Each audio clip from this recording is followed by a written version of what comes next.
episode of Live with RX Muscles March to the Olympia 2015, sponsored by Results Nutrition. I'm your host, Dave Palumbo, and I'm here with our guest of the evening, IFBB Women's Physique Pro, Teresita Morales. Welcome. Thank you very much. Thank you for having me. Now, this is your bedtime, you told me normally. Is that true? Yes, it is. Your bedtime? Yes. It's 5 o'clock. I know. You go to sleep that early, huh? I usually go to sleep between, I would say, 5:30 and 6 o'clock in the bed. Wow. You must be real fun to hang around with when you're dieting, huh? Well, I mean, if you hang out with me at 2 o'clock in the morning, I'm great.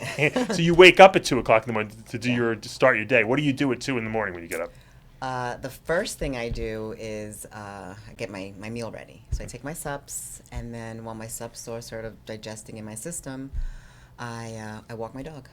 So we go for a 2 a.m. walk for about 20 minutes. He must love that. He loves it. He expects it every morning. So you cook all your food at 2 also? No, during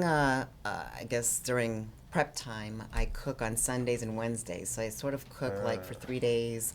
Now that I have a little bit more time on my hands, I cook every other day because I like fresh food better than fridge food. Just move that a little closer to you. Okay. Now, you have an interesting life because you're not just a women's physique pro, okay? You're not just a woman who won the Phoenix Pro last year and qualified for the Olympia that's going to be taking place in less than 2 weeks. You're also the person who has a full-time job, as a lawyer. Yes, I do. Which makes life, I would imagine, a lot more difficult because not only are you a lawyer, but you're in family, law, which means that, you have emergencies where you have to go in. Schedules are very hectic. I have to imagine that it's very hard to organize your life. And that's one of the most challenging things about preparing for a show and being a professional athlete. And I think that my field of work is probably the most difficult one to deal with emotionally. It's very demanding, chaotic, time-consuming. It drains you emotionally. You try not to bring work home, but it's impossible. I mean, you do. It's not a 24-hour, it's not a 9-to-5 job. I start my day at 2 a.m., and at 2 a.m. sometimes I'm checking emails that I get at 9 o'clock at night, text messages at 11 o'clock at night. I represent families who have questions and needs, and it never stops. And that's the priority, really. I mean, you can't make them a second priority, essentially. That's my priority, yes.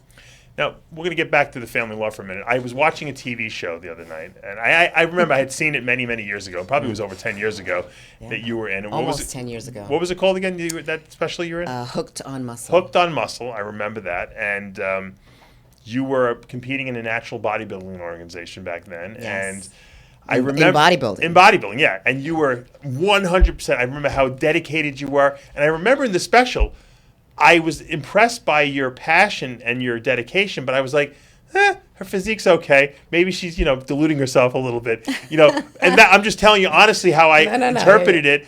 And here you are, 10 years or something later, and you're a pro physique athlete who just won a show. I mean, it's amazing what you've accomplished in that time period. Yeah, and I feel like I get better and better every single year. And I've learned so much in these past 10 years. How did you stay so focused on that? Because, I mean, you were really focused back then. And, I mean, you treated it, you would have thought you were getting ready for the Olympia when you were doing this show years and years ago. Well, that's how I get ready for every show.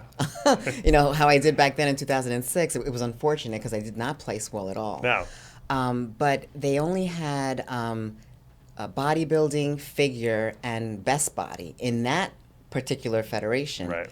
They didn't have physique until 2 years later. Right. So when physique came, I fit right in there. And I actually did well, and I was world champion 2 times in a row. I think they had physique before probably the NPC did, right? Yes. It wasn't called physique. It was called fit body. Yes. So I was sort of like in the middle of figure, maybe a little bit too muscular, but not shredded enough for bodybuilding, because in that federation, shredded was the thing. I got you. They wanted you peeled. I was less than 110 pounds. Oh, wow. So you really had to suck down pretty low. All the way. Now, you decided ultimately to switch over to the NPC. And I remember, I might have been your first show that I interviewed you. Did you win? Did. Right? Yes. What was it, the New York Metropolitan or something like that? No. It was in Long Island. Oh, the Long Island show. That That's was right. the first show, and then after that was the Atlantic States. In figure, and you did really well. In figure. I believed you turned pro in figure. I did 3 months later. There Oh you my are. goodness. Oh my goodness. Is that from back in the day? Yes, it is. Johnny Styles comes through and finds the footage. What did you weigh there? I have to. Yeah, I'm gonna use some of those moves. I think I'm gonna change my routine. Actually. Oh my! I look so different. You look very young there. What are you trying to say? You look very young there. I was 9 years younger. I weighed less than 110 pounds. Wow. Yeah. What I a think, difference. And what do you weigh now on stage? Between 115 and 120 usually. Oh, so you're not that much bigger. I mean, you're not that much bigger, but you're a lot more dense, I guess you could say. Yeah. Yeah. Obviously, you had body fat back there, and now you have Totally. no body Well, fat. did you see the picture? Yeah. You only weigh 115 on stage? I don't believe No. Between, I said. Oh. So it could be, ranging between 115. You got to be 120 at least. Right now? Yeah. Is that your guess? That's my guess. You're close. All right. I got a pretty good eye. Not too bad. All right? Very good eye. Very good eye. Now, when you came to the NPC and you started doing figure and you turned pro, obviously, at what point did you say to yourself, you know what, I like this women's physique division. I want to switch over and start posing again, which you had done obviously previously in this other division, in this other organization. I was waiting for something like Physique to come along, and I thought it would come along a lot sooner. I wasn't doing well as a pro figure competitor. We weren't doing terrible, though. I wasn't doing terrible, top 10, Yeah. but I just felt like I was maybe a little too muscular, maybe too conditioned at times, too muscular. I love the physique category because it shows more of your character and your personality. You do a lot more than just quarter turns, especially in your night routines, so it's more original. Do you like where the this year I noticed that the women's physique division was getting bigger and bigger and bigger, and the girls kept getting bigger and harder and bigger and harder. And I know I was very outspoken about that because I felt that they were going in the direction of women's bodybuilding again, which is what ruined the women's bodybuilding division. It seems like now they've made a statement that next year they're going to downsize the women by 20%. Is that something that you are happy about? Yeah, because I think I fall into that category of one of the smaller competitors. And when you look at the winners or the top 3 of every single show, I think it varies so much. You'll have someone who's smaller, a little more conditioned, and then, a month later at a different show, they're a lot bigger, out west, upstate. So I think that, I guess narrowing it down to a specific criteria is going to work well for a lot of us. What did you think about the New York Pro this year, which I thought the girls were the biggest I had ever seen them? They were pretty big, yeah. It shocked me. They were pretty big, yeah. I mean, you would have probably been lost in that lineup, size-wise. Size-wise. Yeah, and maybe not conditioning and shape-wise, but size-wise, you would have definitely been one of the smaller girls in that lineup. Yeah. I'm usually one of the smallest. Yeah. Now you had an interesting life, and I just learned about this today, and I think it's important that we discuss it because I think you seem, I've been interviewing a lot of women, Candace Keene, Juliana Malacarni, and all these girls have no boyfriends, and I'm shocked by this because they're the most beautiful women with the best bodies in our industry, and I can't figure it out. And I told them, I said, I think it's because guys see you as intimidating. Now you also had that same aura. You're a lawyer, you are a professional, you're very well educated, you're intelligent, you're a good-looking woman, you're a champion physique competitor. To me, as a guy, if I'm just coming up and I would never talk to you. It was just very intimidating. Do you see yourself that way?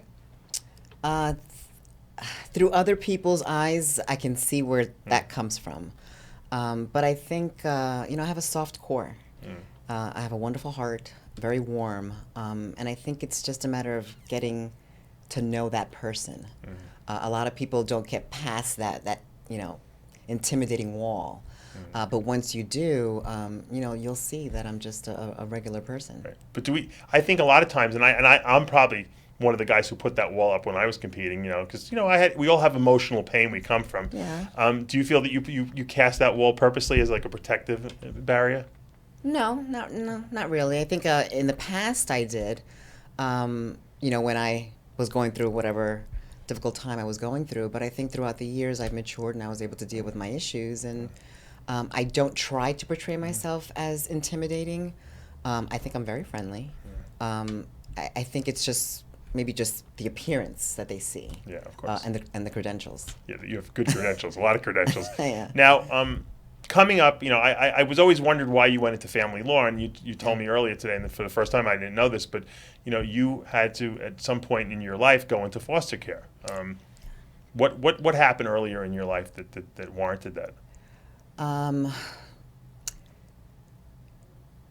My mom and dad, they lived together, but I, as a child, experienced and witnessed a lot of domestic violence. And when I was, I think, 13, my mother was diagnosed with stage 4 colon cancer. Oh wow, sorry. So that was a shock. I didn't understand, what that meant at that time. And she passed away a year later. How old are you? 14. My mom passed also 14, also pancreatic cancer, so I can completely relate to what you're saying here. So how did your life change at that point? It changed in so many different ways, because rather than bringing a family together, I think the death of my mother just separated everyone. Yeah, I have 3 siblings. Everyone went their separate ways, except for me. Were you the youngest? I was the youngest. And I actually stayed in the apartment that was rented by my mother because my father had left my mom. So I stayed there for 4 months, living on my own as a 14-year-old. That had to be tough. Did someone find you or find out about you? DIFUS, eventually. Yeah. Eventually, DIFUS found out that I was living by myself. I don't know how they found out. What is DIFUS? It's the equivalent of ACS, the Administration for Children's Services. Okay. So that's the foster care system Someone in must Jersey. have told them, yeah. Someone must have told them. So a caseworker came to my high school and pulled me out of class, and that's when it started. The interesting part is that I was dating a guy named David Ryan, and I know he's watching this, and I told him I was going to mention him if you asked me this. He was my boyfriend at the time. He was Irish. My mother loved him. His family loved me. I loved his family. So when they would place me where I didn't want to be as a foster child. So they moved you around, in other words. Yeah, they put me with family first. I didn't want to stay there. I would call him, and he would come get me, and I would AWOL. That's what we would call it. So I would run away. Sure. And I would stay with his family. And I would continue going to my high school until I got caught again. Oh, my God. So I must have done that 5 or 6 times until finally his father and his mother became my legal guardians / foster parents. Wow. Oh, my God. So I lived with the Ryans, and that Mr. Ryan was the one that passed away last year. Yeah, you told me for that. 4 years. So they became almost like your parents, surrogate parents. That was my family. And it was difficult because we were dating at the time, David and I. Yeah, what happened? When did you guys break up? We had to break up. That was one of the conditions of the court. Oh, no way. That was discussed in court, and after that, we just became brother and sister, and he was my brother. Yeah. And you're still friends with him to this day? Yeah. That is crazy. Yeah. How long did you live with them for? 4 years, but throughout college, I would come back on the weekends and stay with them. And no association with your other family? Later on, we reconnected later on. We have a relationship now. I reconnected with my father's side in 2005. Wow. So that must have been rough. I mean, as a kid growing up, and you got a dad, and the dad just really, I guess, didn't want the responsibility. I don't know what it was, to tell you the truth. Did you ever talk to him about that? No. No. No, and I don't know if I'll ever get the chance to. Yeah. Did bodybuilding come into play during this time period? When did you start actually working out? Well, I was a sports fanatic. I was a all-county basketball player in high school. Scored 1,000 points my junior year. 1,000 points? I was an all-county devastating three-point shooter. Wow. I played tennis. I ran track. Why didn't you stick with tennis? I see the Venus sisters, You know, I mean, the Williams sisters. They're just like That's a great sport. making a lot of money. It's a great Yeah, sport. yeah. But I was always into sports, very athletic. And this regimen that we were just discussing 10 minutes ago, I worked at a food town in high school. Right. 5 a.m. I opened up as a cashier, 5 to 7, then went to school, then basketball practice, games at night, games on the weekends. So this chaotic schedule that I have is something that I've lived with for years. Right. This is all I know. So at what point did you say, obviously, you after high school, you went to college? I went to Rutgers University, and then I took a couple of years off, and I worked for a law firm. I was pre-med first, and then I switched over to pre-law because I took this juvenile justice course as an elective and worked with kids. And once I did that, because my mom wanted me to be a doctor, my sister's a nurse practitioner, but once I worked with children, I said, this is what I have to do. So you fell in love with it. This is my calling. This is what I do now. I love it. Yeah. So you obviously, working with kids, you can relate to them, obviously, their plight, so to speak, because I'm sure that there's a lot of kids that have to be placed in foster homes, and whether it be temporarily or permanently. Yeah, I think that the training that us as lawyers for children go through is not enough. And I think what really sets me above everybody else is my shared history. I think that I'm one of the best attorneys for children in Queens. And what do you do? Who do you represent in court, and in what sense? Well, my practice involves several things. I have a private practice, and I do a lot of matrimonial work. Then I am a vendor for the state. So I have 2 contracts with the state, New York State, New York City. I represent indigent adults in family court who are charged with abuse and neglect, or they need assistance with legal representation for custody cases or child support, things like that. Most of my clients are children, 18 and below. Right. And I represent children in custody disputes when they get arrested for committing crimes, in paternity suits, divorces. You see everything, yeah? I've seen it all. Yeah, there's a lot of really bad stuff that goes on. And this is in the Queens, too, right? This is, just Queens now. A majority of my cases are in Queens. I have 1 case in the Bronx, 1 case in Brooklyn. Yeah. I can only imagine what it must be like in the court. It's probably people have no clue.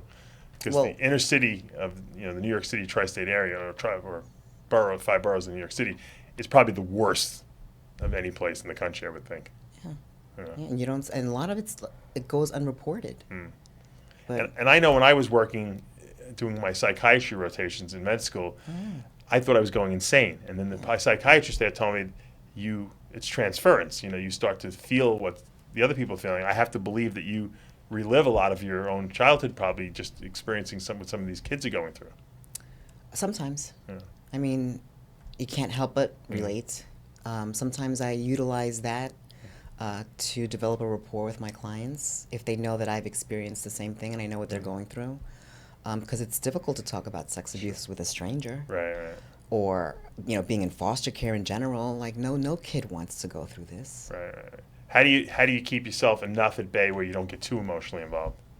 You have to remind yourself that, it's your job, even though it's my career and I love it to death. When I leave that office, I try not to take it home with me. I have certain clients that I'm still connected with, obviously, but I think that's very difficult to do for me. I mean, a lot of attorneys can just walk out the office and just forget about all their clients, but that's not the way I do it. Well, I always say when you have a job, you always need to have a distraction, and I guess bodybuilding, women's physique, obviously in your case, is a terrific distraction for you because it's something else that you're very passionate about, obviously. You have the Olympia coming up. The first time you'll be on an Olympia stage, which has got to be super exciting. It's very exciting. How do you think you're going to do? I think I'm going to do very well. Yeah. I think I prepared very well for this show. I did 5 shows last year. I know. I was burnt. You did nothing this year, right? I did nothing this year. I spent a lot of time with family, the holidays with family. And I really took the time to let my body heal. And I think that was so critical for me. And then I experimented a little bit with my diet, and it worked. The rest really did my body very well. And I was competing since I started in the other federation with no breaks. I remember. Even in 2013 after my car accident, I was on the treadmill the very next day. Right. Some kid was complaining to me about getting a wisdom tooth pulled. God. He said, should I take a week off from the gym? I had one pulled 2 days ago, or a tooth pulled a couple days ago, and I'm like, I was back at work and 10 minutes later, and I was at the gym later, the next day. So I think a lot of people have to understand that, you can make plenty of excuses for why you can't do what you want to do, but when you get up on that stage, no one cares what your schedule was, what your job was, who died, what car accident you had. All they see is the final result. Yeah. Are you confident that you're going to be displaying the best Teresita Morales we've ever seen? I am confident that I will be displaying that. Well, that's all you can ever hope for. That you've won already, and you haven't even got up on stage. Give us a little bicep show. Let's see. I know our viewers would love to see a little bit of posing here. Now, what do you think? They're coming out with the new division for men. I think it's a great idea. It's going to be called Classic Physique. Mm-hmm. It will be basically, I call it the women's physique division of men's physique, essentially is what it is. It's smaller, toned-down version of men bodybuilding. With the shorter shorts. Shorter shorts, yeah. Not quite the bikini shorts, but the spandex-y shorts. I like it. Good idea, right? I think it's a great idea. I think men's physique is a wonderful category. And it really opened up a lot of, opportunities for other athletes to compete. The only thing I don't like about men's physique is the long shorts, and you don't really see the legs, and you wonder whether or not they're like a full package, and you can tell that some of them are not. Yeah. So I think with this new category, it's going to be very interesting. What I think is the guys who haven't been lifting their legs because they feel they didn't need to do it now are going to be like scrambling. They're like, holy mackerel, I got to play catch up if I want to go in this other division. Yeah. So, what do you think of Juliana Malacarni? Is she beatable? I think anyone is beatable. Mm-hmm. What does Teresita Morales have to do to beat Juliana Malacarni? Just bring the best package that I have and be confident and know that I've done everything I possibly could do to win this Olympia. Well, I don't think there's anyone who's going to be more confident up on that stage. You've worked a lifetime for it, and congratulations on all your accolades. And I'm actually rooting for you. You got me. I'm a big supporter. I've always been a supporter of you. I love your physique. Thank you. I think you have the perfect look for women's physique. I think that more women should look at you and say, that's what I want to look like, because this is really what women's physique was really, I think, developed for, so to speak. And I know you're going to do great on that Olympia stage. Good luck. Thank you. All right, that takes us to the end of another episode of Live With. RX Muscles March to the Olympia 2015, sponsored by Results Nutrition. I'm Dave Palumbo. See you next time.